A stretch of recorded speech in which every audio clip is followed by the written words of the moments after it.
¿Qué tal estáis? Y bienvenidos a un episodio más de Spirit Almanac. Hoy nos acompaña mi querida amiga Ana Carolina Martínez. Ana, ¿cómo estás?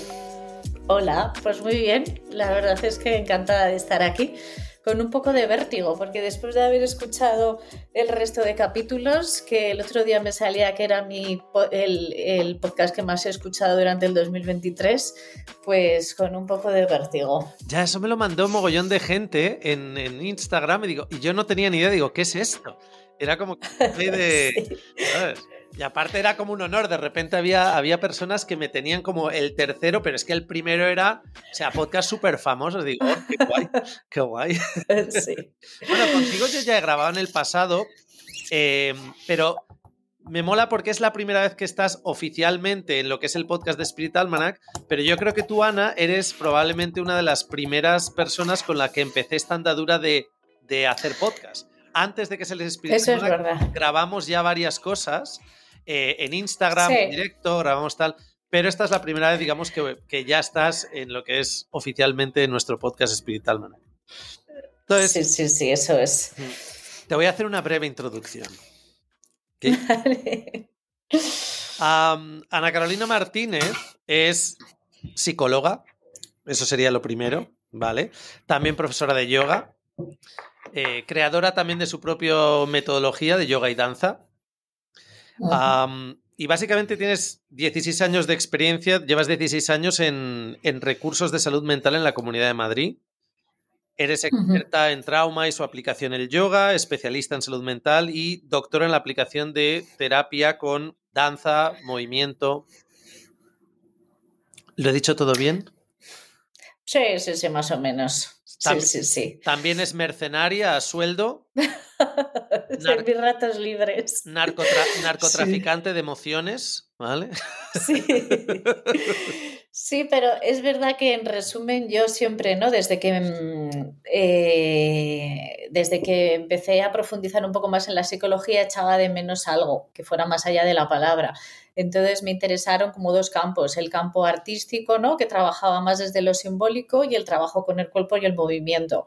Entonces encontré la danza que aunaba esa parte de trabajo corporal y a la vez el componente creativo y artístico, y luego después, pues bueno, pues vino el yoga, ¿no? Pero siempre he intentado, pues eso, buscar terapias que puedan complementar la palabra. Y aquí seguimos buscando. ¿Cuándo empezaste a practicar yoga? Pues mira, mi primera clase de yoga, siempre lo cuento, fue en un curso que estaba haciendo en Londres de danza contemporánea. En las escuelas de danza, sobre todo en Estados Unidos y en Londres, suelen tener yoga para trabajo de los bailarines y tal. Y me acuerdo que mi primera clase fue allí, que me pareció un tostón infumable, la verdad. Clásico. Sí. ¿Has probado el yoga? Sí, qué puto coñazo. Sí. Luego, sin embargo, ya al tiempo, pues aquí en Madrid empecé a ir a Bikram, porque tenía un estudio de Bikram al lado de mi casa. Y bueno, pues iba de vez en cuando y tal, me gustaba la práctica con calor y demás. Y luego, a raíz de una lesión bailando, empecé con Ashtanga. Entonces estuve ahí también bastante tiempo en Ashtanga. Y luego, sobre todo, eso lo estuve manteniendo mientras bailaba y tal, pero sobre todo cuando más, más constante era cuando estaba haciendo la tesis doctoral, que ahí, pues eso, me ilusioné mucho, estaba súper metida y uno de mis retos era acabar la tesis para cuando acabara la tesis hacer la formación en Vinyasa. Y bueno, pues hasta hoy. Maravilloso. Pero empezar, pues no lo sé, la verdad es que pierdo un poco, no lo sé, porque es que es eso. Si pienso en la primera clase, no lo sé, hace mucho, la verdad. ¿Y también sigues ahora o te has dado un parón dando clases de yoga? Porque llevas años dando, yo te conozco sobre todo como profe desde hace años. Ahora mismo estoy un poco en parón. Sí, entré un poco en crisis con el mundo del yoga y luego aparte, bueno, me interesaba sobre todo dedicar más tiempo a buscar, pues eso, temas que tuvieran más que ver con el yoga y con el trauma, o sea, el poder dedicar eso, más tiempo pues a proyectos en los que yo estoy más especializada. y luego también a terapia privada. Entonces ahora mismo lo tengo un poco aparcado. Sí que sigo dando talleres y masterclass de yoga danza, pero de yoga como tal, no sé, eso, se juntaron como varias cosas. Bueno, esto lo hablé con Frank en el episodio anterior. Es que yo un poco lo que defiendo es que lo que es el yoga tal como lo conocemos, el yoga moderno, está en crisis, una crisis que empezó ya como hace una década, algo menos de una década, pero está en crisis. Y claro, es que toda crisis supone ese momento de inflexión en el que las cosas cambian.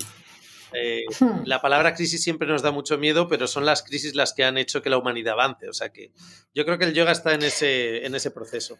Hoy además vamos a hablar de algo que es crítico y es este enfoque de cómo el yoga se está moviendo, o las clases de yoga, los profesores de yoga están moviéndose a intentar desarrollar un papel de terapeutas o psicólogos que genera un poquito de conflicto, ¿no? Mucho.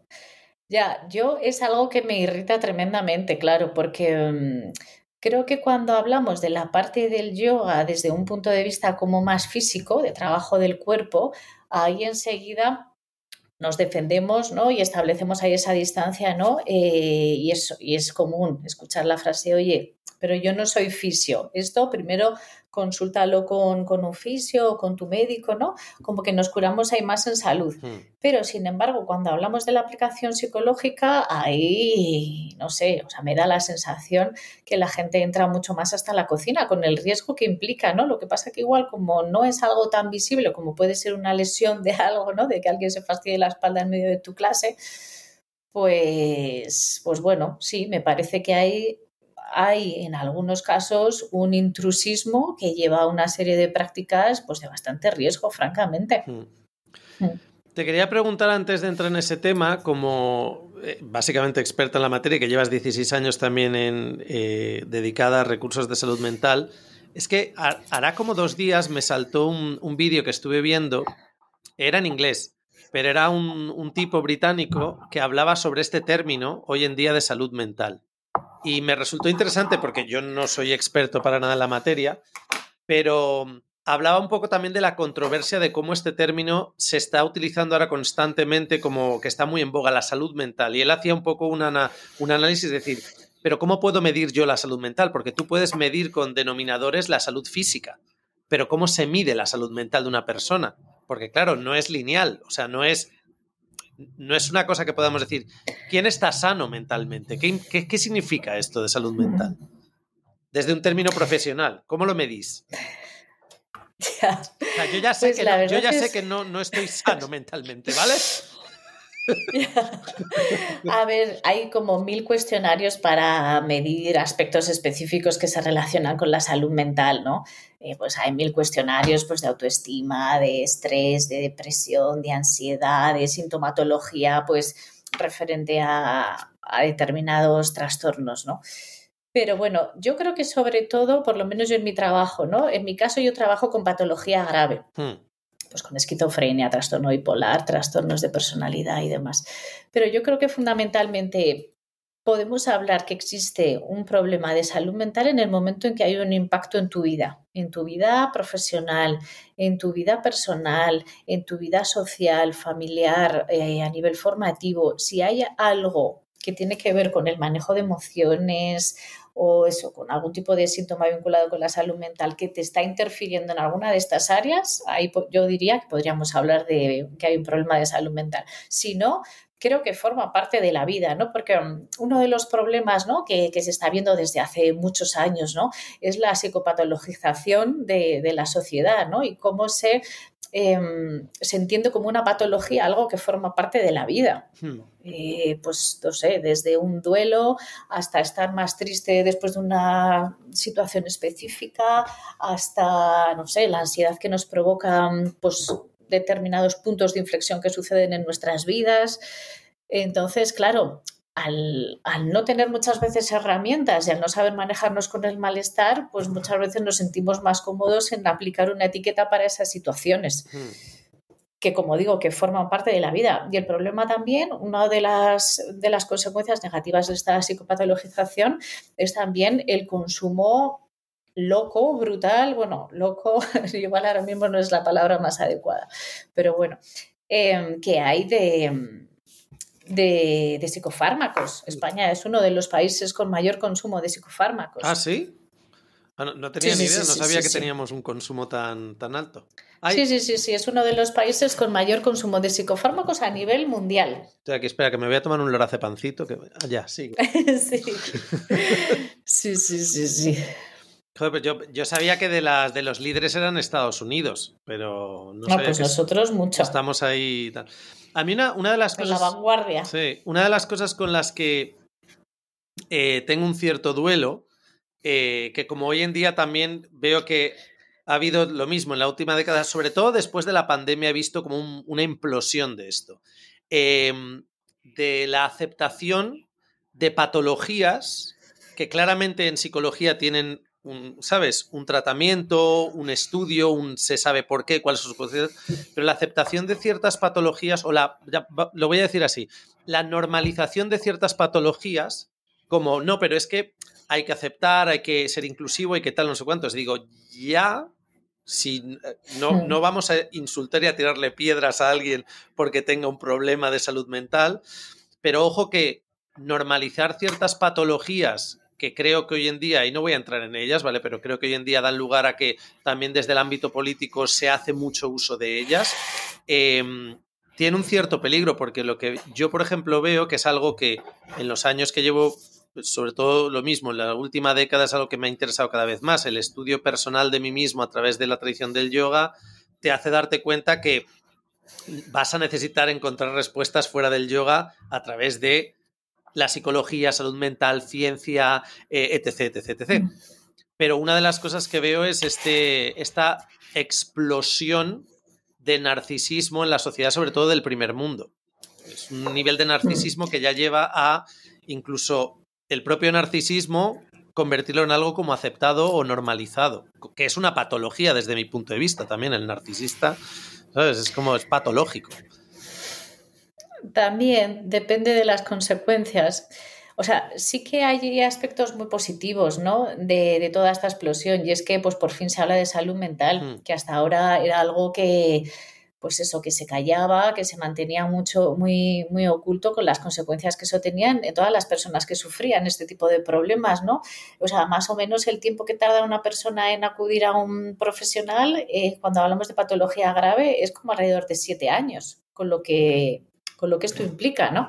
Que es pues un pronóstico peor. Entonces, ahora pues tenemos la suerte de que esto se habla, de que se está normalizando, que eso favorece también redes de apoyo, que la gente pueda tardar menos tiempo en pedir ayuda. Pero bueno, sí, creo que también se puede banalizar. O sea, creo que a veces se banaliza. Pasamos al otro polo, ¿no? El otro día lo comentaba con una compañera cómo se había convertido incluso en algo cool ir al psicólogo, ¿no? Pues bueno, creo que ni cool ni no cool. Es un servicio, es un profesional que si lo necesitas y hoy en día, ¿no? Pues tristemente y te lo puedes pagar, pues vas, pero no necesariamente, o sea, no es algo cool. Es que, no sé, eso, pues eso, que al final nos pasamos al otro extremo. Y luego también algo, ¿no? Que sí, se habla, se visibiliza la patología mental menos grave, ¿no? Lo que sigue aceptado socialmente, lo que sigue sin estar aceptado socialmente se sigue ocultando. Sí. Sí, el que tiene esquizofrenia no va fardando que tiene esquizofrenia. Y digo fardar porque yo a lo largo de mi vida he tenido situaciones en las que me he encontrado con personas que luego con el tiempo me he ido dando cuenta, ¿no? Hostias, es muy interesante cómo alguien utiliza la salud mental como escudo para protegerse de ciertas situaciones a nivel social. ¿Y qué digo protegerse? Para evadir responsabilidades. Estos son casos muy, muy específicos, como tú dices. O sea, el que realmente tiene una patología que se está tratando es una cosa, y el que hace uso de tengo ansiedad, no sabes por lo que he pasado, eso tal. Pero claro, muchas veces dices, vale, tú eres una persona que actúa de una forma que genera con sus actos un impacto en los demás y que cuando los demás te señalan en plan de, oye, tío, ¿de qué coño vas? Bueno, es que a mí me pasa esto. Y entonces ya es como me lavo las manos y me tienes que respetar porque no estoy bien emocionalmente. Es como, pues ponte la pila, ¿sabes? Luego me hace gracia porque es gente que no va a terapia, ¿eh? Yo, los casos que me encuentro así, No, gente que no va a terapia, pero que utiliza la no, salud te tienes que mental, adaptar tú. sí, y utiliza la salud mental como lo que tú dices, que se está, en los últimos tiempos, incluso esa banalización de que, es jodido decirlo, pero yo veo que hay personas que incluso lo ven como cool. Sobre todo las nuevas Sí, generaciones es sí. cool. ¿Sabes? Tener A un ver, es que problemita hace es cool. poco, ¿Sabes? sí, he visto en stories de gente en Instagram, o sea, o sea, llamando al psicólogo, que me meto al psicólogo. Sí, sí, sí, sí, sí, sí, Eh, sí, sí, sí. no sé, o sea, no lo harías si estarías entrando al traumatólogo. Sí, o a O tratar. sea, no dices, me meto al traumatólogo, hasta luego. No, Hola porque con chicos, el psicólogo sí. hola chicos, aquí estoy que me voy a tratar una enfermedad de transmisión sexual que me pillé la semana pasada. Hasta luego. No, eso no lo hacéis, ¿eh? No, pero es que es eso con cualquier otra, bueno, no lo sé, ¿eh? O a mí por lo menos me parece, ¿no? Que con cualquier otro profesional no lo haces y de repente, pues eso, que tenemos que tener cuidado con estas cosas que, bueno.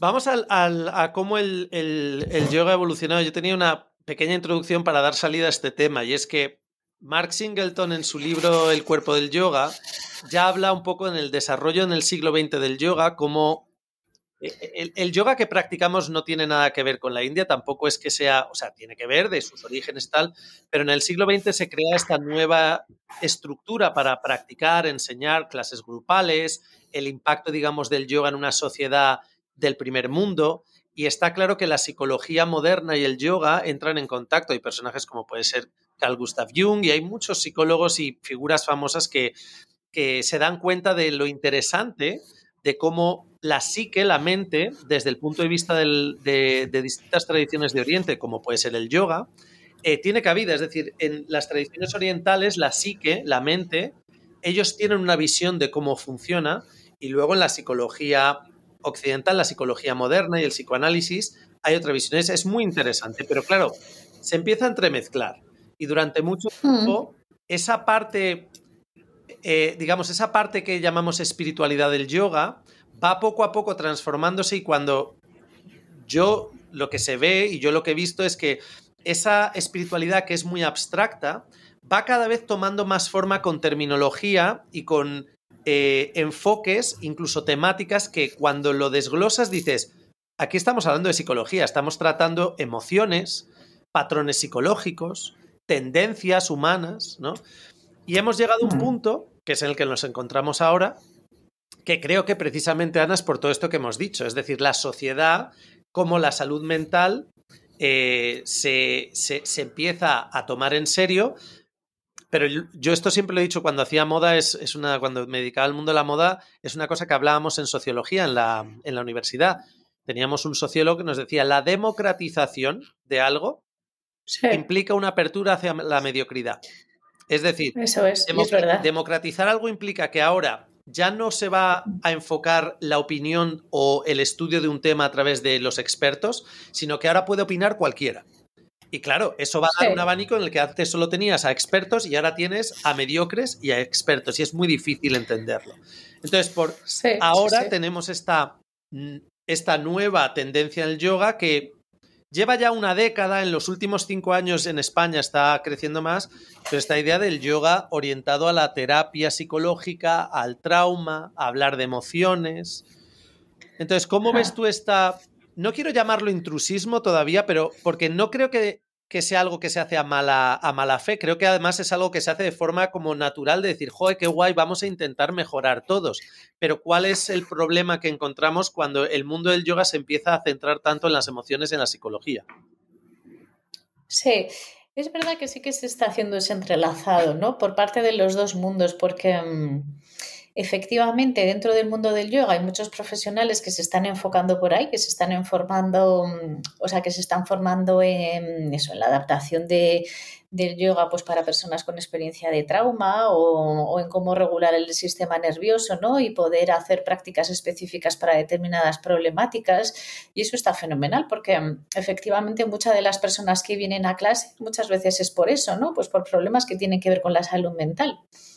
Por otra parte, es verdad que dentro de la psicología, de la psiquiatría, pues cada vez también, ¿no? Hay más parte que tiene que ver, pues eso, con cómo se ha demostrado el poder del movimiento o de la práctica del movimiento consciente y cómo puede ayudar a regular el sistema nervioso, la práctica de mindfulness. Hay muchos profesionales de referencia a nivel internacional, pues eso, que están vinculados a toda esta parte de la psicología budista y demás, ¿no? O sea que sí que está esa unión. Lo que pasa que yo creo que como todo, ¿no? Pues que creo que es importante que cada uno y cada una pues sepamos cuál es nuestro margen de trabajo, nuestro margen de acción, y que para todo necesitamos una formación, sobre todo cuando estamos trabajando con personas, porque pues el ser humano es tremendamente complejo, ¿no? Y creo que el problema que tenemos ahora es la simplificación precisamente del ser humano, ¿no? Y claro, pues eso implica unos riesgos, ¿no? Entonces, sí que creo que muchos profesionales del yoga, siempre y cuando tengan una formación detrás, si llevan a cabo eso, todo este tipo de prácticas con honestidad y sabiendo hasta dónde se pueden meter y hasta dónde no, y también hasta a ver este tipo de, o sea, a ver hasta qué punto de problemas. Igual en un problema de ansiedad que no sea muy grave, ok, no pasa nada. En un problema de estrés, pero cuidado con el trauma. Cuando hablamos de trauma, como decía Tamara, ¿no? Con la T mayúscula, cuidado, cuidado. Pues el otro día, ¿no? Tengo una persona, una paciente con la que trabajo, que ya está haciendo la formación ahora de profesora de yoga, porque ella dice, ¿no? Y literalmente es así, que a ella el yoga le salvó la vida. La práctica de yoga, desde luego que en ella ha supuesto un punto de inflexión, ¿no? Y ella en esta formación me contaba el otro día, ¿no? Distintas cosas que decía, buah, es que esto ahora, porque estoy ahora y bien, pero a mí esto me lo haces hace unos meses y me matas. ¿No? Entonces, no somos conscientes de muchas veces las prácticas que hacemos, las consecuencias que pueden tener en las personas, sobre todo cuando trabajamos a distintos niveles de conciencia o se habla, no sé, o sea, de muchas cosas, o se banalizan o establecemos pues las típicas simplificaciones estas de Sirsasana es bueno para la depresión, haz el pino sin pared que te va a ayudar a vencer tus miedos. Esto no ayuda a nada, francamente, por eso, porque gracias a Dios el ser humano es tremendamente más complejo. Y yo, mira, hay una cosa que en esta banalización yo me doy cuenta a veces de mi persona, cómo ha ido cambiando y por ejemplo, creo que una palabra que ahora está bastante de moda, que es la resiliencia. Sí, igual. Claro, no es lo mismo decirle ciertas cosas, como decía esta persona que compartía esta anécdota contigo, ¿no? De la formación. No es lo mismo decirle ciertas cosas a una persona que a otra. Hay personas que hay personas que les sueltas una movida en clase de yoga que tiene que ver con cómo deben de actuar, cómo deben de pensar, qué es correcto, qué es incorrecto, qué tal. Y me entra por aquí, me sale por aquí porque tengo una formación o tengo una experiencia, tengo tal, que me da igual. Pero a la persona que tienes al lado le está calando súper hondo. Porque no tiene este nivel, a lo mejor, de seguridad en sí mismo o de información que le haga cuestionarlo o simplemente que no le es necesario. Creo que aquí te voy a poner un poco contra la pared porque a mí es una cosa que llevo mucho tiempo dándole vueltas y en distintos estilos de yoga me gusta como jugar, no ser muy serio, pero jugar un poco el perfil psicológico, ¿no? Pero lo has dicho antes, el tipo de perfil de persona también que viene al yoga. Y aunque el yoga se haya democratizado y ahora cualquier persona muchas veces va a yoga, a una clase de yoga le sienta bien, pero luego tenemos que tener en cuenta que una cosa es la persona que va a clase de yoga y le sienta bien y ya está, es la misma persona que va al gimnasio y hace un poco de ejercicio, que no tiene nada que ver con el tipo que va todos los días y entrena 3 horas. La persona que en el yoga encuentra refugio, ¿tú consideras que hay un perfil psicológico que podemos determinar desde el punto de vista de, oye, se va viendo con el paso de los años un cierto perfil psicológico que accede al mundillo del yoga? Y ojo, que ahora con toda esta apertura o esta deriva de espiritualidad a lo emocional, a la terapia, al trauma y a la psicología del yoga, porque lo espiritual lo hemos dejado de lado, que yo creo que lo espiritual siempre en realidad iba también a lo emocional, lo que pasa es que lo llamamos espiritual. Yo sí que veo que hay un perfil de persona que claramente en el yoga busca un refugio para poder validar ciertos patrones. Y lo que me entristece es que no siempre es para trabajar desde un ámbito terapéutico, sino como refugio. Como, uy, aquí estoy seguro. Sí, pero fíjate, no sabría decirte si, o sea, quizás en el yoga más, ¿no? Pero tampoco sé hasta qué punto en otras prácticas o en otras disciplinas no sucede también. Sí. Pero quizás en el yoga un poco más, ¿no? Pues por ese empaque que dices tú de esta parte terapéutica que tiene también. Hombre, lo que sí que podemos intuir, ¿no? Son determinados perfiles que encajan mejor con determinados estilos, Sí. ¿no? Pues perfiles más controladores, más perfeccionistas, pues seguramente nos los vamos a encontrar más cómodos en unos estilos que en otros. Sí, sí. Y claro, y con eso pues también tendremos que ver hasta qué punto precisamente esos estilos te están haciendo bien en perpetuar ese tipo de tendencias psicológicas o no. ¿Dónde ves tú que es decir, en ese ámbito, por ejemplo, del desarrollo cojamos muchos de los estilos de yoga que conocemos? Tú has practicado Ashtanga, has practicado Bikram. Muchos de los estilos, llamémoslos clásicos del siglo XX, lo que tienen es algo en común, que es, hay, digamos, una dinámica, secuencia siempre igual, no digo que sea malo, una rigidez a la hora de desarrollar la práctica. Es decir, primero va el estilo, primero va la práctica de yoga y luego va el individuo. Fíjate que hasta cierto punto, yo que muchas veces la gente me dice, ay, critica esta, digo, bueno, critico porque he pasado por ello y es más una reflexión. Pero hasta cierto punto está bien que muchas veces no haya tanto intrusismo desde el punto de vista psicológico. Es decir, oye, aquí se viene a hacer 26 posturas con calor y ya está. Punto. Oye, y punto pelota, punto pelota. que está fenomenal. ¿Sabes? O sea, a la gente le va bien, claro. Yo no me meto. Lo que sí que encontramos ahí es estos perfiles psicológicos que dices, vale, es una persona más competitiva, una persona que necesita esa búsqueda de conseguir objetivos, tal, que incluso, oye, en Ayurveda eso sería una persona más pitadosha, tal. Pero muchos de estos estilos no juguetean tanto con el tema de las emociones, etc, etc, etc. ¿Sabes? No, hay estilos que pasan mil de eso. Sí. O sea, pasan mil, no lo tienen ahí como en primer plano. ¿No? Otros estilos, sin embargo, es al contrario. Eso es lo que se ve, ¿no? Y detrás está lo otro. Sí. Yo, por ejemplo... El otro día perdona, justo... sí. Dime. Sí. No, eso, publicaban un estudio que vinculaba el Bikram con una mejora en los síntomas de depresión. Que bueno, me llamó la atención. Muchas veces utilizamos también estudios, ¿no?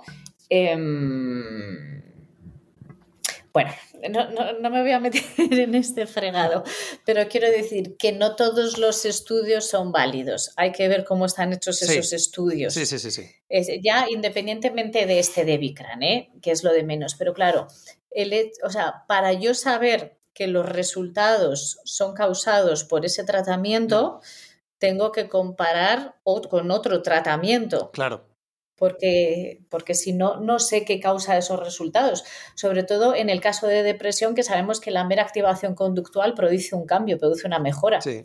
Entonces, por eso no podemos establecer pues este tipo de afirmaciones tan alegres. Sí, no, y depende del grado de depresión, las causas de esa depresión, etc, etc. Está claro que ahí yo no es por quitarle validez a Bikram, pero es que creo que en ese ámbito casi todos los estilos de yoga o cualquier práctica como tú te especializas, una persona que sufre de depresión, el sentir esa validez en uno mismo que provoca el esfuerzo físico, la disciplina, el ver esos cambios positivos, el enfrentarse a quiero tirar la toalla, tal, es que es maravilloso. Pero claro, el estudio se ha hecho con Bikram. Yo creo que si el estudio lo hiciesen con Ashtanga sería igual de efectivo igual con Yin Yoga, no, porque como estás ahí tirado así... Ya, puede ser. Sí. No, esto lo quiero dejar claro porque es eso, ¿eh? Yo tengo que decir que a mí Bikram cuando estaba haciendo la tesis me venía de lujo, claro, para mí era mi medicina. Sí. Entonces, pero efectivamente, muchas veces el yoga se establece como el monopolio del bienestar en la salud mental de las personas y esto no es así. hay muchas prácticas pues que a muchas personas le ayudan mucho. Y efectivamente tiene que ver con todo eso, ¿no? Con qué sucede en el contexto de esa práctica que a la persona le mejora. Pues quizás es ese reto, es el estar rodeado con otras personas, el marcarte una serie de metas que ves que poco a poco con el trabajo vas consiguiendo y eso pues aumenta tu sentimiento de autoeficacia y bla, bla. Pues claro, no es el yoga, puede ser el yoga, pero puede ser el CrossFit o yo qué sé, Ahí yo creo que muchas has cosas. dado un muy importante. Yo siempre digo, no es el yoga, eres tú. O sea, Sí, el cambio va a suceder en la persona. Es decir, el yoga es simplemente o sea, es un conducto. Lo que pasa es que el yoga tiene una cosa peculiar porque el yoga necesita engrandecerse a sí mismo a través del contexto de la espiritualidad, el bienestar, tal. Cuando te vas al Pilates, los de Pilates no hacen eso. Los Pilates saben muy bien lo que son, pero no pretenden afectar a nivel psicológico emocional a la persona. Mismamente alguien de Pilates lo que puede sacar estudios de, oye, el Pilates también ayuda con la salud mental desde el punto de vista de, hombre, claro, es que una persona que está todo el día encerrada en su casa, cualquier cosa que haga, si eso lo sabemos, el ejercicio, el movimiento es salud, no solo física, sino también mental. El sistema nervioso central se regula también eso es. cuando hacemos ejercicio. Y sobre todo el movimiento consciente. Pero en el yoga está esa tendencia a crear una historia también alrededor de lo que estás haciendo. Y ahí es donde, claro, ahí entra en juego la parte de cuando vemos la tradición, la historia del yoga, ellos no desarrollaban estas prácticas en grupos, en sociedad, después de trabajar. Los yogis eran ascetas que vivían desligados de la sociedad, no tenían relaciones apenas con otras personas y básicamente tenían un objetivo muy claro, que era trascender esta experiencia. El sufrimiento, el duelo, las emociones las entendían como parte de la mente, pero parte de la mente inferior. Y hoy en día hemos tenido, ahí es donde hemos perdido un poco eso, hemos fisicalizado el yoga y después de esa etapa de fisicalizar el yoga, que a mí me parece fantástica, hemos dicho, ¿y cómo maridamos lo espiritual? Y nos hemos ido lo vamos a convertir en emocional. Vamos a trabajar con la psique desde el punto de vista que es lógico, occidental, porque creo que esa es la deriva, ¿no? Que antiguamente se trataba la psique en yoga como venía de Oriente, y no maridaba bien con el occidental. Y ahora hemos hecho esa revisión, es decir, no, ahora vamos a hacer yoga, pero lo vamos a hacer también tratándolo desde el punto de vista psicológico occidental, ¿no? Vamos a ir al trauma, a las emociones, etc. Tú hace poco hiciste algo, me Y contaste de, ¿cómo se llama? Psicología, de inteligencia inteligencia. espiritual. Ahora háblame de eso, perdona que Sí, te haya cortado, pero háblame de eso ahora cuando... sí. Sí, mira, fíjate, esto de este curso de inteligencia espiritual surgió porque, bueno, así en súper resumen, nosotros trabajamos con personas a las que la vida se les ha roto, ¿no? Pues tú tenían una serie de proyectos, de repente entra la enfermedad mental y su vida se rompe y nosotros tenemos que hacer como ese trabajo de reconstrucción, ¿no? Entonces, había dudas, ¿no?, en la función que la espiritualidad podía tener en ese proceso de reconstrucción. Entonces, yo quizás por la experiencia que tenía a través del yoga, pues lo veía claro, ¿no? Que si tú tienes que reconstruir o trazar una nueva vida que para ti tenga sentido y tenga plena, y si hay plena, no lo puedes desligar de la espiritualidad, porque precisamente la espiritualidad es eso. Pero pues la mayoría de las personas pues, que no tenían este tipo de idea, ¿no?, pues lo vinculaban más con lo religioso y les chirriaba bastante. Entonces trajeron a una experta que había hecho la tesis en inteligencia espiritual, ¿no? Entonces, la verdad es que bueno, Gardner fue uno de los psicólogos que habló de las inteligencias múltiples, ¿no? De cómo no hay una sola inteligencia, sino que hay distintas inteligencias y cada uno, ¿no?, pues podemos ser más inteligentes, digamos, en cada una de estas áreas, ¿no? Entonces, ella planteaba esto, ¿no? La inteligencia espiritual, de espiritualidad, o sea, la inteligencia espiritual, ya no sé lo que digo, y analizaba sus distintos componentes, ¿no? Entonces, ella hablaba de los componentes como la consciencia, la trascendencia, el perdón, la capacidad de perdonar, la compasión y la capacidad de amar, el sentido, ¿no?, el poder llevar una vida con sentido, la libertad, pero ya no solo, o sea, la libertad, sobre todo la conciencia con respecto a las acciones que tomas y la conciencia también de la libertad que tú tienes sobre las propias acciones, siendo consciente de tu responsabilidad sobre tus actos. Luego la capacidad para gestionar el dolor y luego la gratitud, ¿no? La capacidad de agradecer. Y claro, cuando lo veíamos en el curso me parecía muy bonito y me parecía que era algo que estaba totalmente integrado dentro de lo que se supone que trabajamos dentro de la filosofía del yoga. Me parece súper interesante porque... Pero claro, no solo la filosofía del yoga, de nuevo, ¿no? Cuando hablamos de trascendencia, también hablamos de las artes, de la contemplación o del contacto con la naturaleza. Hablamos de muchas prácticas. Y de hecho, como tú decías antes, dentro de la intervención o del tratamiento en trauma, hay algunas autoras como Babette Rothschild, ¿no? Ella identifica como distintas herramientas dentro de la intervención. Unas de ellas tienen que ver con lo espiritual. Y dentro de esto espiritual integra arte, integra naturaleza, integra meditación, integra oración, ¿no? O sea que sí que podría ser algo a desarrollar. Porque la autora lo vincula también con, cuando seguro que todo el mundo conoce lo típico de la pirámide de Maslow, esa cumbre, ¿no? Esa parte de autorrealización, de trascendencia, tiene que ver con el desarrollo de todas estas áreas.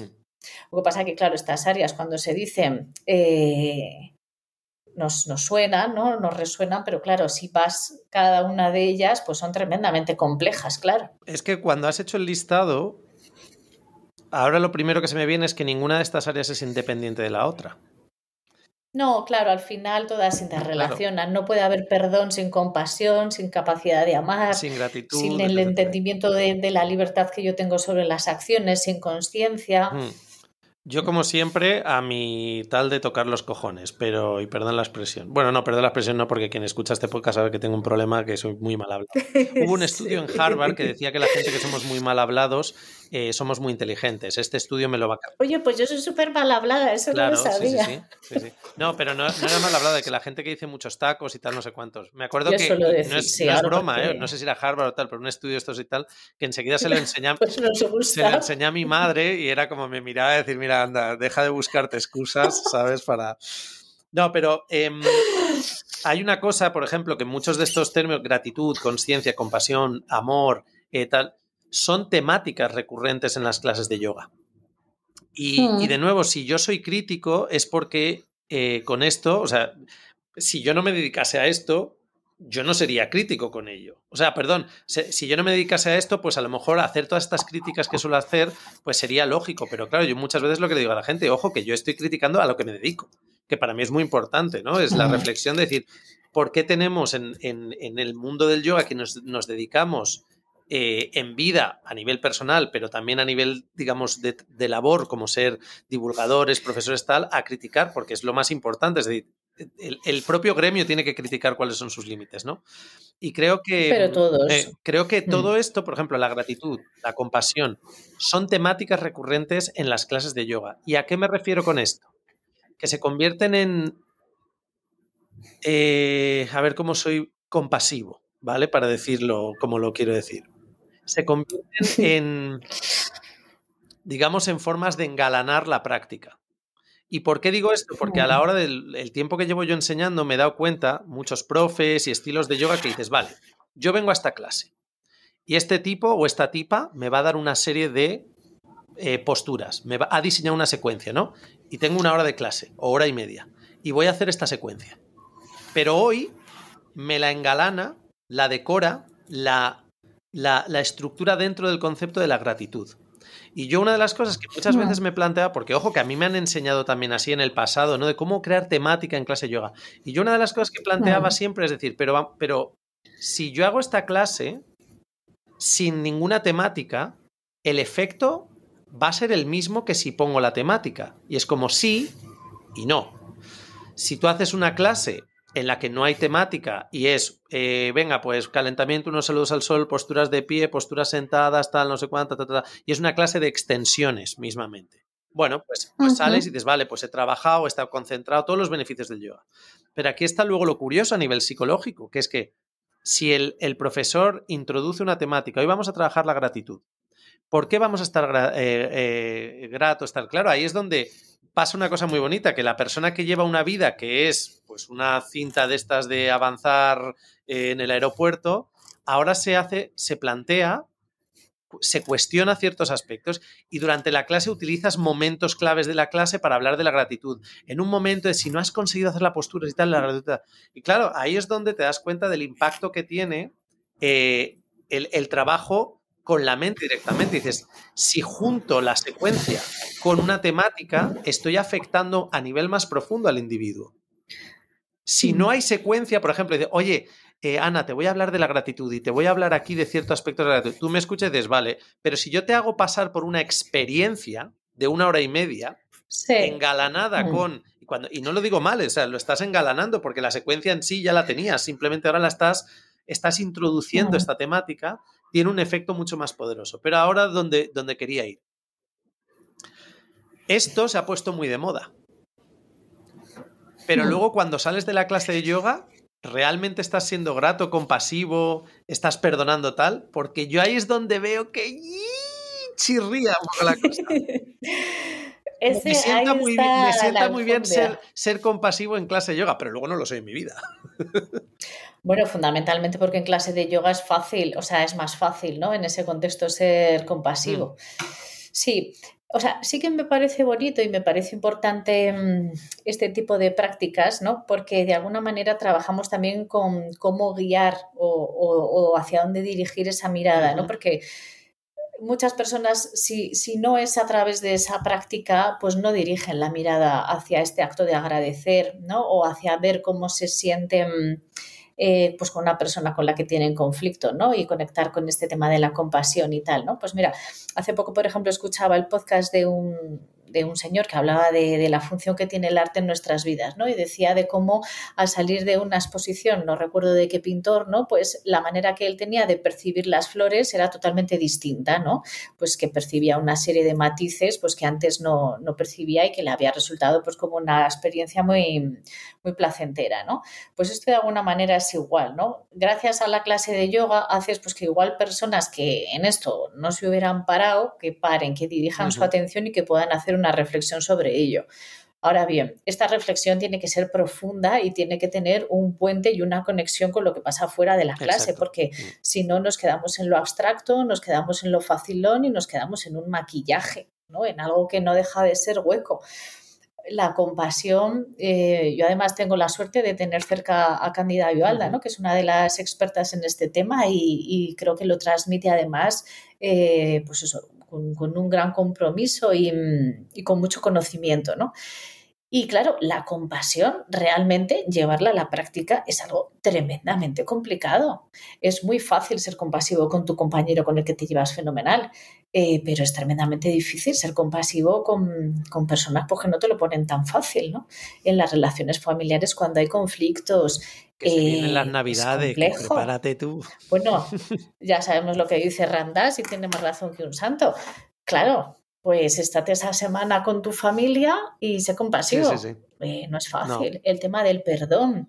El tema del perdón es fácil perdonar cositas, pero cuando hablamos de cosas más graves, yo ahora estoy en una situación, por ejemplo, en torno a este tema del perdón, pues una cosa, ¿no? Y no es fácil realmente perdonar, ¿no? Perdonar de manera honesta, ¿no? Depende. Tú haces una amnistía y ya has perdonado. Sí. Bueno, eso habría que preguntárselo a mucha gente, claro. Pero es complejo. Ojalá realmente fuera todo así de sencillo, ¿no?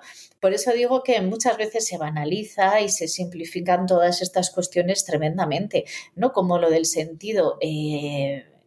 Es muy difícil realmente ser consciente de si tu vida tiene sentido, si no tiene sentido, qué cosas tienen sentido en tu vida, cuáles estás haciendo porque entiendes que las tienes que hacer, que no es tan fácil. Sí. Yo estoy preparando lo de que ya llevo años haciéndolo el primer día de Año Nuevo, que lo llamo Sankalpa, tú has estado en alguno. Y este año quería trabajar el tema de los roles y que creo que ahí es donde creo que hay mucho de este desarrollo personal, es decir, ir a clase de yoga y que el profesor de yoga tenga la habilidad de engalanar una simple práctica física con cuestiones o conceptos que nos hagan reflexionar, tiene un valor enorme. Pero claro, ahí es donde ocurre ya un proceso que es absolutamente personal. Para mí ese proceso, si lo queremos llamar espiritual, porque como todos estos términos, todos estos conceptos, la gratitud, la conciencia, el amor, el perdón, tal, son elementos fundamentales de lo que llamamos espiritualidad, ya sea dentro o fuera de las religiones. Claro. La espiritualidad la vamos a encontrar en la religión y en corrientes filosóficas, pero todas se nutren de estos conceptos. Y el tema es que una vez que sales de la clase de yoga y ha creado un impacto en tu vida, porque al final volvemos a lo mismo, gran parte del sufrimiento y de los problemas mentales que sufrimos en el primer mundo tienen que ver con esas vidas que se han convertido en una rueda que simplemente gira y que no tenemos tiempo a veces ni de cuestionar el quiero parar, quiero salir, ni siquiera se nos permite, ¿no?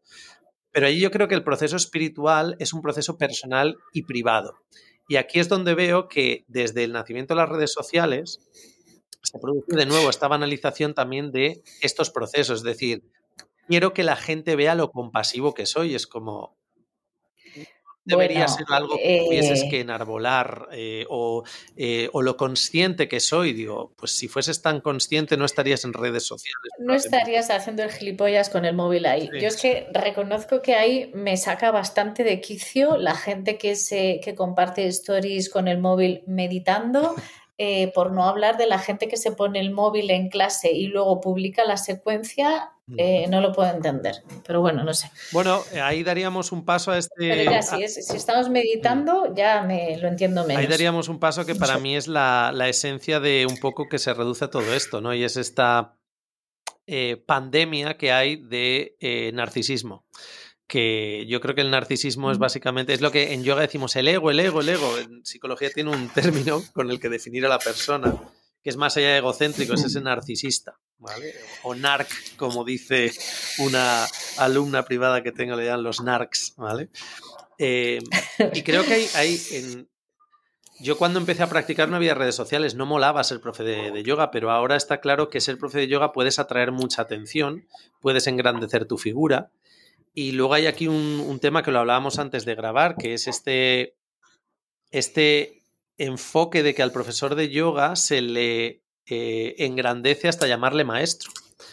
Que yo antes te decía, digo, es curioso porque, por ejemplo, tú como psicóloga puedes cambiar la vida de una persona, el curso, ¿sabes? El rumbo de su vida yendo a terapia, pero esa persona no te va a llamar maestra.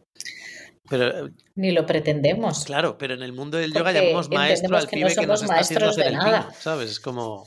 Ya, no, es que eso me parece terrible, desde luego. Yo cuando escucho estas cosas siempre digo en plan, ¿pero maestro de qué? ¿De qué?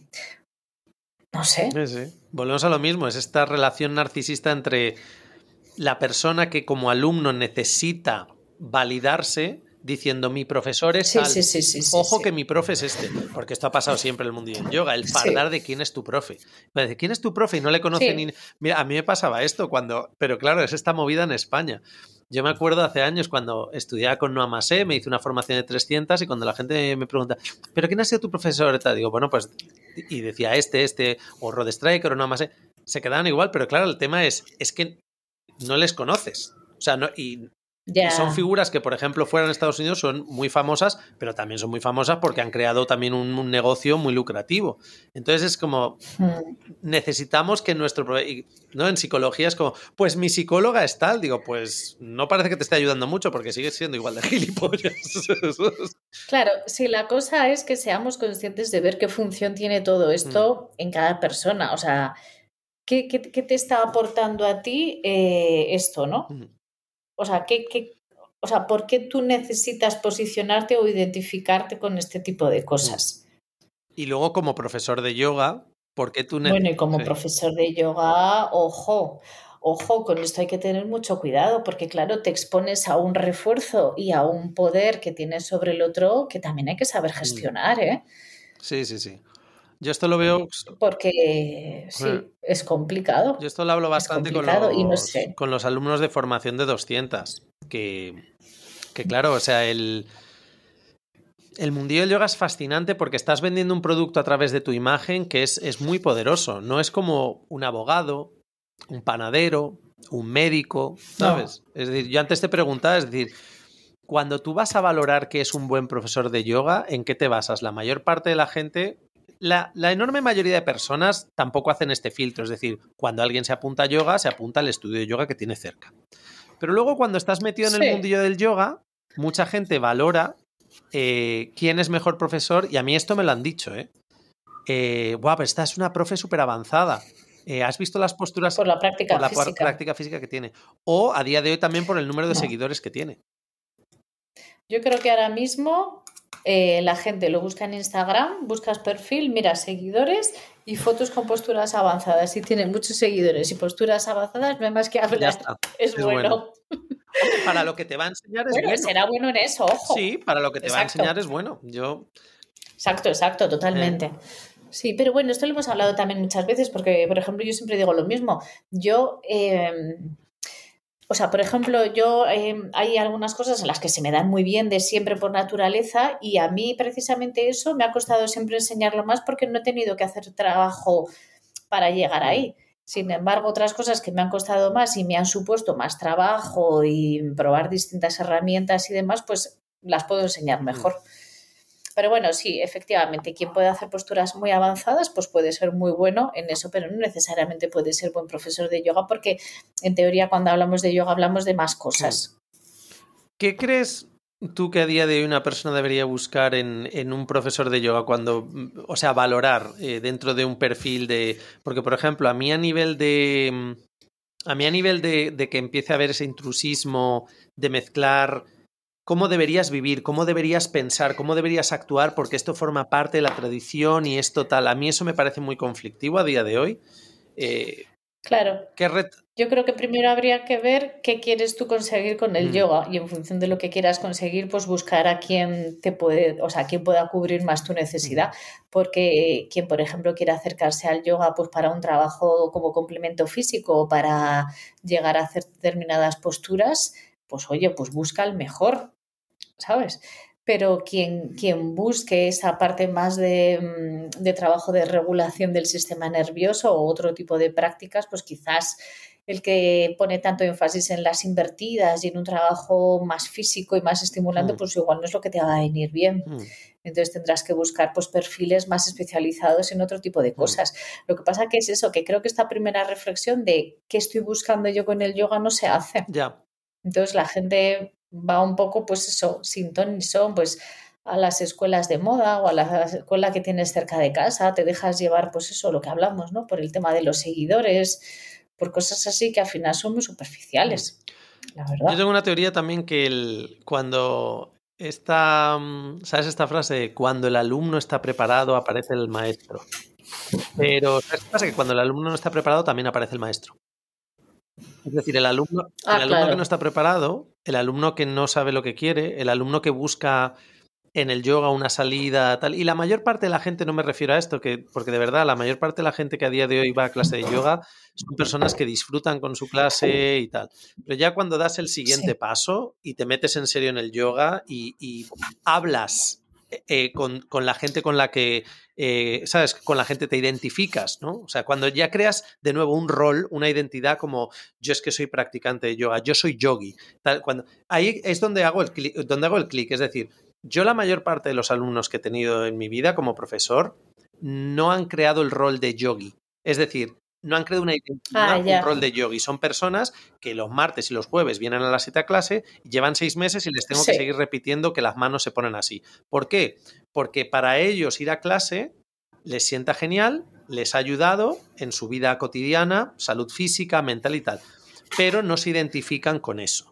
Y luego están los que dan en paso a identificarse y dicen, no, yo quiero formar parte de este mundillo, porque este mundillo me gusta, me llena, me atrae, quiero formar parte. Y empiezas a crear el rol, la identidad. Cambias tu forma de vestir, cambias tu forma de comer, cambias tu forma de actuar, cambias tu forma de incluso de pensar, porque muchas veces te lleva... Con el tiempo, a mí me ha pasado, pasas a través de distintas ideologías, incluso políticas. O sea, es decir, empiezas a pensar de una forma porque es la forma en la que... Yo es lo que siempre he criticado, ¿no? El yoga es de izquierdas, pues si tú lo dices, pero es verdad que el yoga muchas veces como no, porque esta igualdad, el tal, no sé cuántos, digo, No Bueno, metamos o al sea, yoga ahí ahí, sí. ¿sabes?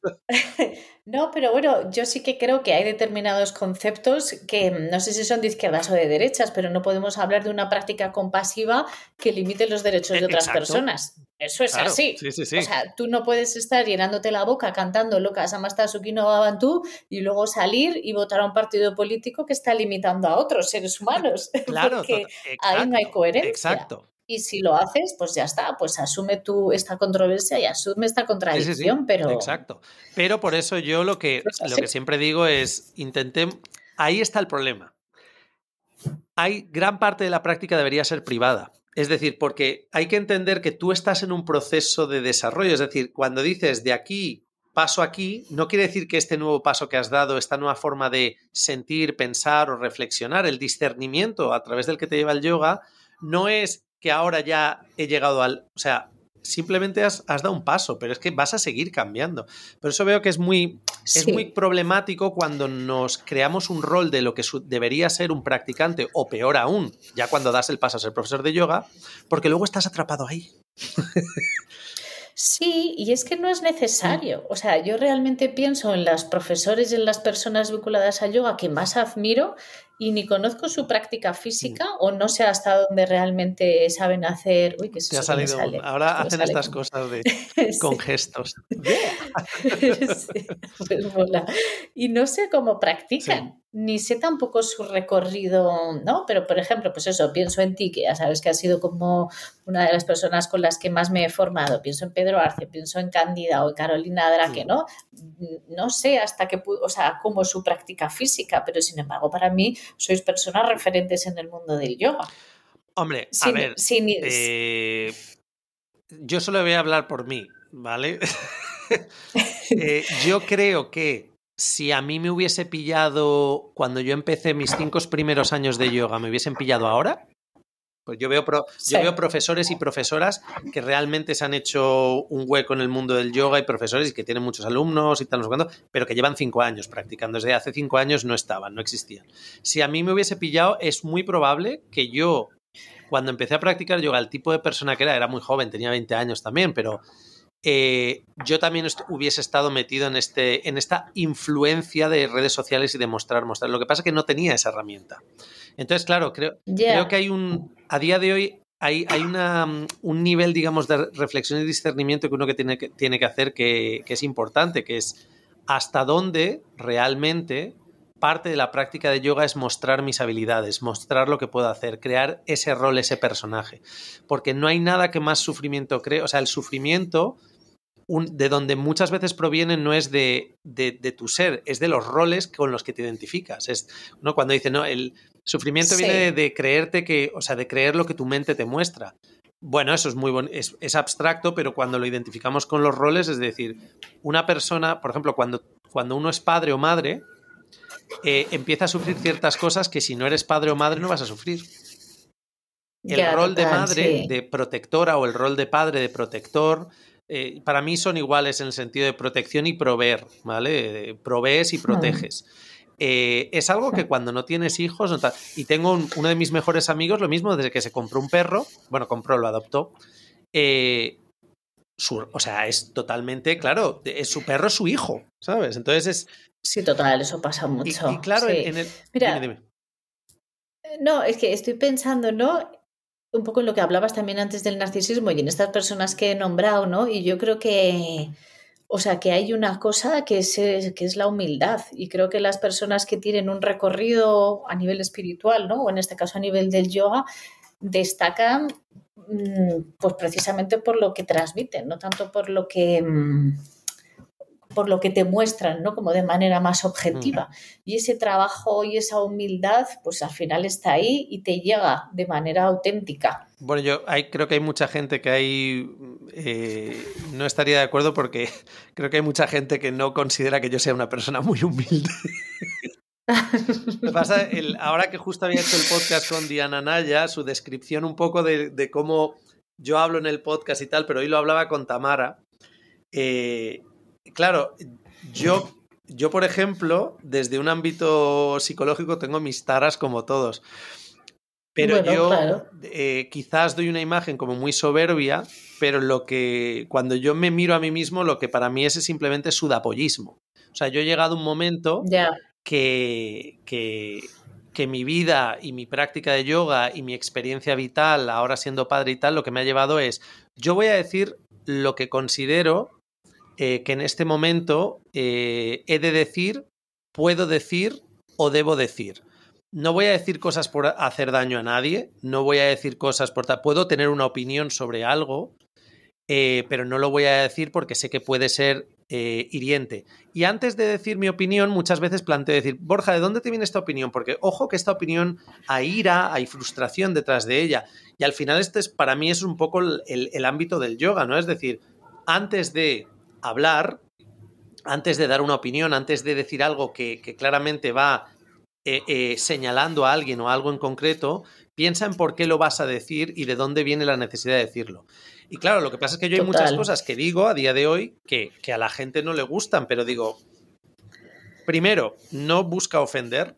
Segundo, las digo porque considero que hay ciertos aspectos de, por ejemplo, yo me dedico al mundo del yoga, hay ciertos aspectos que creo que hay que decir estas cosas y mismamente con el podcast lo que me he dado cuenta es que hay mucha gente que le gusta las cosas a la gente que invitamos a este podcast, como a ti, como a Víctor, Tamara forma parte del equipo y tal, porque decimos cosas que dices, ya, es que es guay porque muchas veces en clase de yoga yo pienso esto que estás diciendo, pero no me atrevo a decirlo porque el profe se va a enfadar, porque estoy contradiciendo al profe. No, claro. Y ahí es donde decir... Bueno, y atrévete a contradecir a algunos profesores, claro, ni se te ocurra, claro, pero... Yo ya he estado ahí en alguna de esas y cuidado. Yo es lo que le digo a la gente... Más vale, es como lo que decía lo del Bhagavad Gita, ¿no? Más vale hacer tu dharma de forma incorrecta que hacer el dharma de otro de forma correcta. Es decir, es más positivo para ti, para tu crecimiento personal, cagarla, equivocarte y darte cuenta de qué tipo de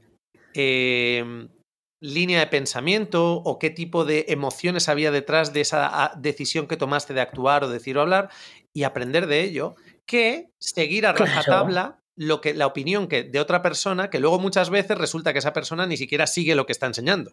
Que eso es muy común también. Sí, oye, y que no pasa nada, pues eso, que somos humanos, que nos contradecimos constantemente, que somos contradictorios, que sentimos envidia, sentimos celos, o sea que todavía hay muchas cosas ahí. Y ya está, no pasa nada, pues precisamente en eso estamos trabajando pues para ser cada día un poco mejores. Quería terminar con una cosa que hablamos tú y yo hace también por WhatsApp un día, charlando, que era el tema del mercado de las experiencias, ¿no? Que ahora también mucho de todo esto que a nivel psicológico la gente demanda son cambios en su vida, es decir, necesito una nueva experiencia o esta experiencia me ha cambiado la vida. Y creo que en el ámbito de lo espiritual, pseudoespiritual, yoga, etc., etc., hay mucho de esto de experiencias, ya sea un retiro que me voy que te va a cambiar la vida o la experiencia de un tal o... entonces, como psicóloga también, ¿cómo ves esta necesidad actual de salir de la vida cotidiana a través de experiencias y de luego, claro, de la necesidad de identificarte una vez más con la experiencia? Bueno, esta experiencia me ha cambiado la vida, es como se está un fin de semana en la sierra, tampoco... Y no te ha cambiado nada, asúmelo. Sí, yo creo que muchas veces... O sea, todo esto al final forma parte del modelo en el que vivimos, ¿no? Un modelo de producción, un modelo de consumo y en el que consumir experiencias está al mismo nivel que consumir otro tipo de productos, ¿no? Y la banalización, o sea, la banalización de todas estas cuestiones, pues también ha llegado ahí, ¿no? A consumir experiencias espirituales, pero que sin que realmente tengan un impacto más allá de la experiencia en sí misma, ¿no? Entonces, claro, pues aquí también está toda la mercantilización que hay en torno a este tipo de experiencias y lo mismo, entramos en el riesgo de muchas de estas experiencias, ¿no? Creo que aquí se juntan varias cosas. Se juntan pues personas que no están bien y buscan en estas experiencias que son más rápidas la solución a sus problemas, porque claro, pues irte a una psicoterapia es más lento, es costoso, implica un trabajo, bueno, complejo y doloroso, ¿no? Y sin embargo, pues muchas veces estas experiencias, te lo solucionan en un fin de semana, así con algo impactante, tal, y también dentro de un marco como cool y tal, ¿no? Entonces se junta, pues eso, el que muchas veces las personas no quieren pasar por la terapia y esta otra parte de, sí, de consumo, de superficialidad. Y luego junto con una serie de profesionales con muy poca ética, la de verdad. dudosa formación.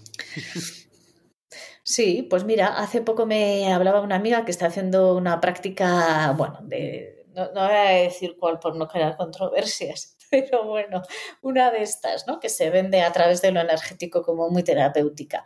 Y dice, claro, es que me llama la profesora y me anima a ir a los talleres y tal, y claro, es tan maja que me da pena decirle que no. Yo ya el último día me daba cuenta de que igual era un poco placebo, pero no sé, es como, tía. Bueno, el Y placebo es lo entonces que ahí te tiene. encuentras su historia que va ahí, la historia de otra amiga que te cuenta que está en un proceso personal muy complejo y que también va ahí, y dices, joa, pues todas estas personas en un momento de vulnerabilidad importante van ahí y bueno, pues igual, oye, con un poco de suerte es un placebo, les mejora un poco o no pasa nada. Ok, pero hay en otros casos que cuidado, es que no lo sabemos. Hay muchas historias de personas con trauma que precisamente han empeorado y han entrado en crisis en experiencias Sí. como estas, pero de cosas sencillas, que no hace falta irse, pues eso, temas de cuencos, o sea, muchas Sí, cosas cosas de que no son estas. Por eso en sí muchos... nocivas tampoco, pero que son disparadores para ellos. No, exacto, exacto, exacto. No, no son nocivas, no tienen por qué serlo, pero simplemente tienes que tener cuidado, sobre todo porque tú no sabes de dónde viene la persona y cuál y en qué momento está. Es que no lo Mm. sabes, salvo que conozcas a la persona. Sí, o sea, yo creo que al final todos, y eso es un poco esa base, ¿no? Del yoga, de trascender el sufrimiento, todos estamos buscando sentirnos mejor en ese sufrimiento. Claro. Se me ocurre una cosa que te quería preguntar también como psicóloga, que claro, esto se habla mucho, ¿no? De la importancia de esta sensación de comunidad, ¿no?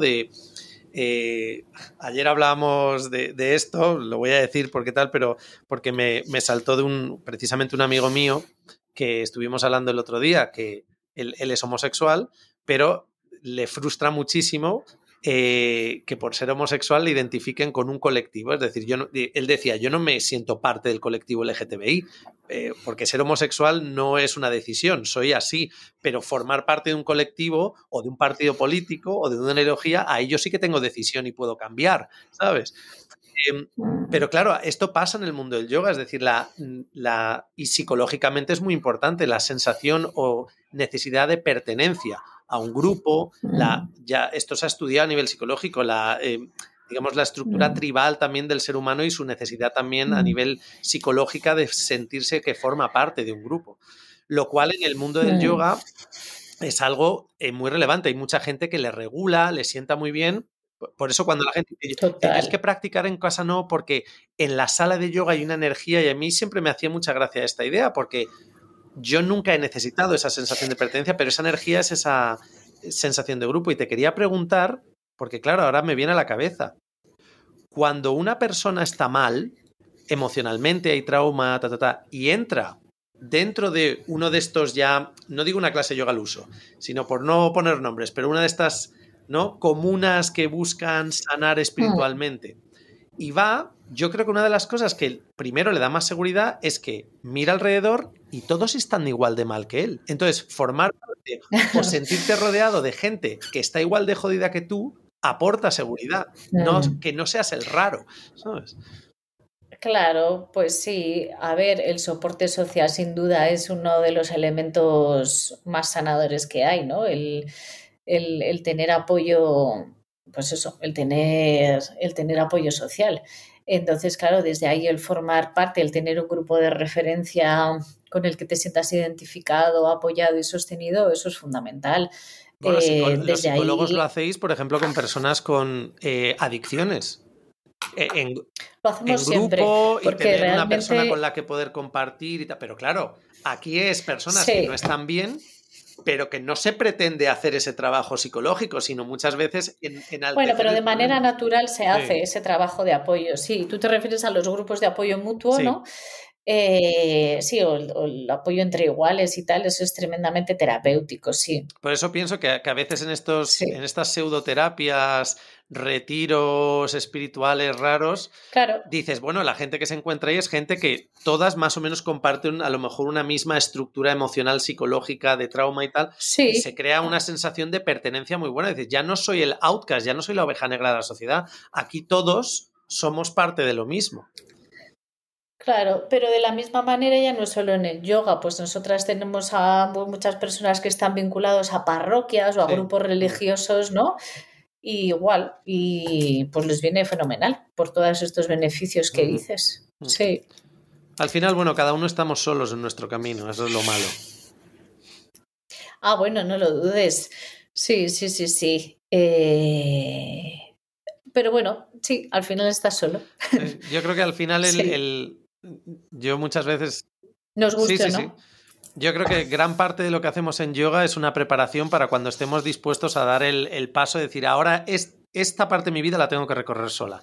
Esta parte de mi vida que me da miedo, Sí, que me aterra, a la que no me quiero enfrentar, una práctica sana de yoga con un profesor de yoga preparado te va a ayudar a eso. Claro, eso puede ser precisamente dar el paso a ir a terapia, entre otras muchas cosas.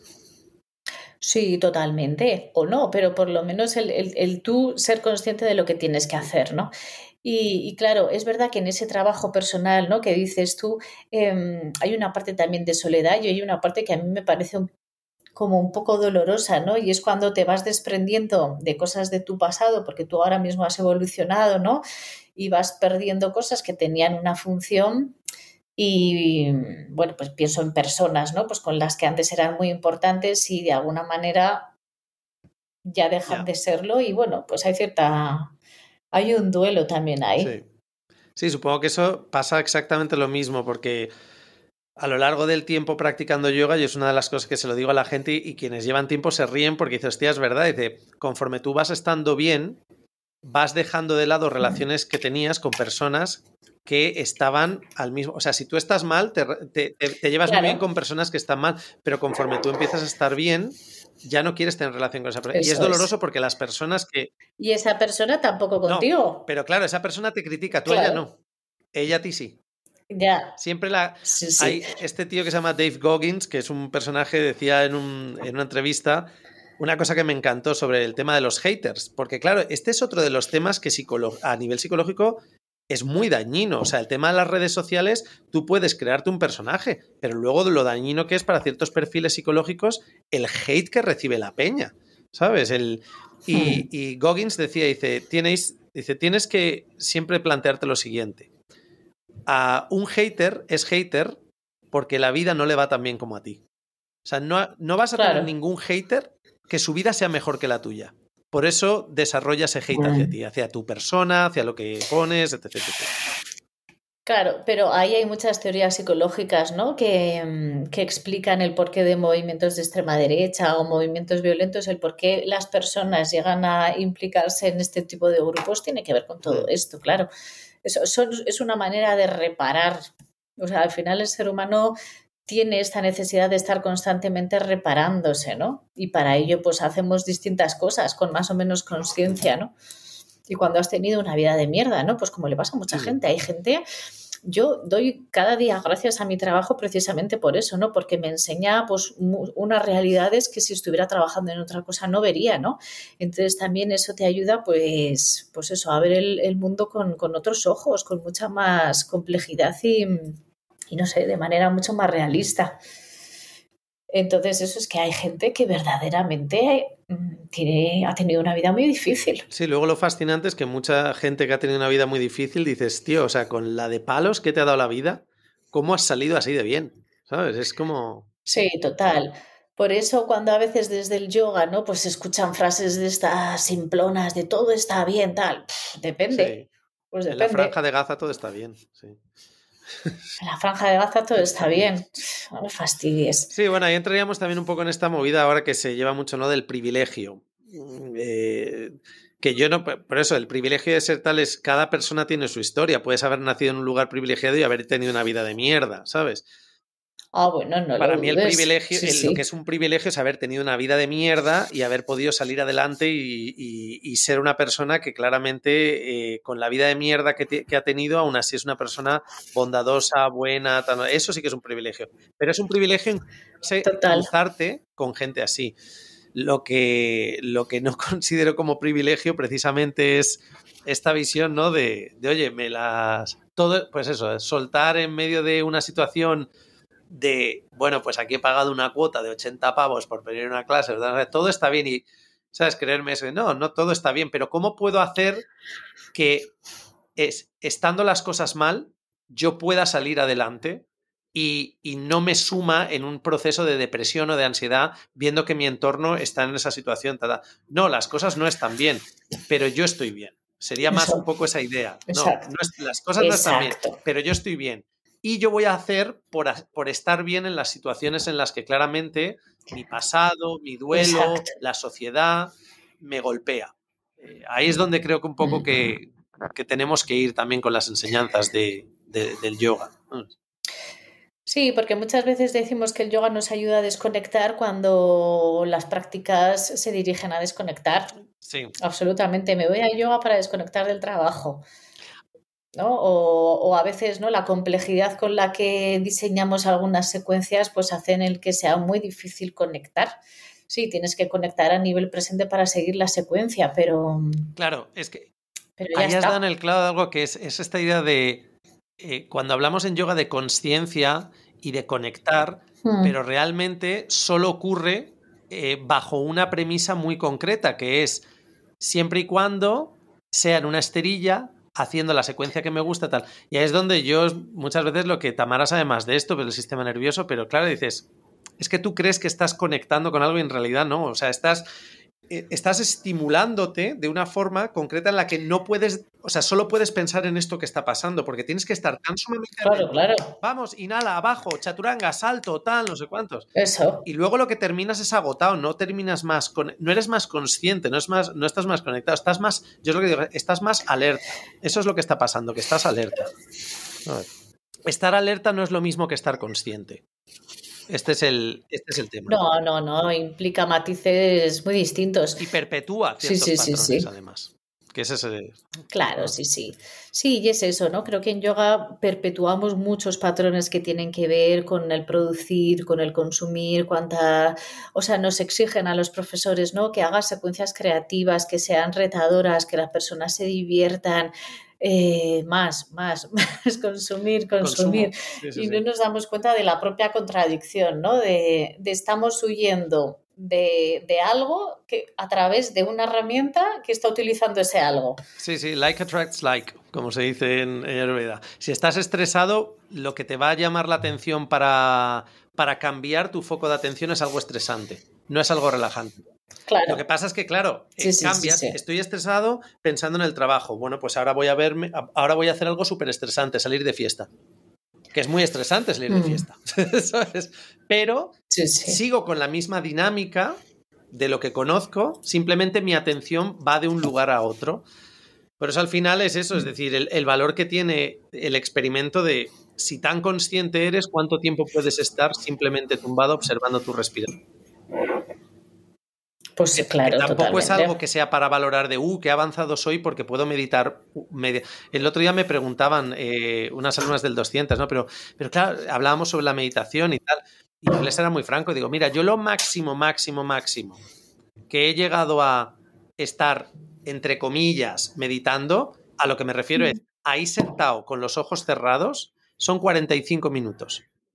Y, y de Sí, esos sí, sí, 45 sí. minutos, gran parte de ese tiempo es un proceso de concentración de me voy, vengo, me quiero levantar, estoy Sí, frustrado, tal, no sé cuánto, ta, ta, ta, ta, ta.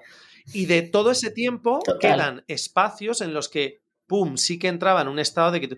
Por eso luego tú que has hecho también mucho yoga nidra, esa es una de las cosas de yoga nidra, que la gente lo que se fascina es, me he relajado, pero no me he dormido, pero ¿dónde he estado? Sí. ¿Pero qué ha pasado? ¿Sabes? Sí, yo por ejemplo, el yoga nidra me parece una de las herramientas más potentes para trabajar temas de salud mental, sobre todo temas de Mm. ansiedad, estrés. Yo suelo intercalar la práctica de meditación con la de yoga nidra en función de cómo estoy. utilizo una cosa u otra. Bueno, pues Ana, habrá que quedar otro día para hablar. Bueno, no sé si habremos aportado algo a la vida, pero Yo nuestro podcast al no final sé. es hablar con gente que me cae bien y charlar y, ¿sabes? Pues Yo está hablo, tú fenomenal. hablas. Yo tengo la mala tendencia de hablar mucho, o sea que... Bueno, a mí me gusta Bueno, también. pero para mí, por ejemplo, se lo decía el otro día a Tamara.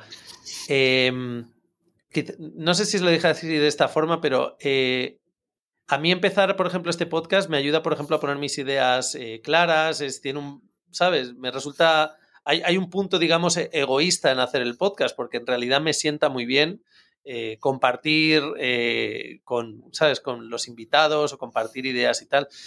Y lo mismo, creo que esto es algo también que en el mundo del yoga es muy beneficioso a nivel psicológico, es decir, que no tengamos miedo a decir, oye, yo pienso así o yo considero que esto, ¿sabes? Es decir, a mí esto no me sienta bien, no lo voy a hacer porque el resto de gente lo haga porque en clase todo el mundo lo hace.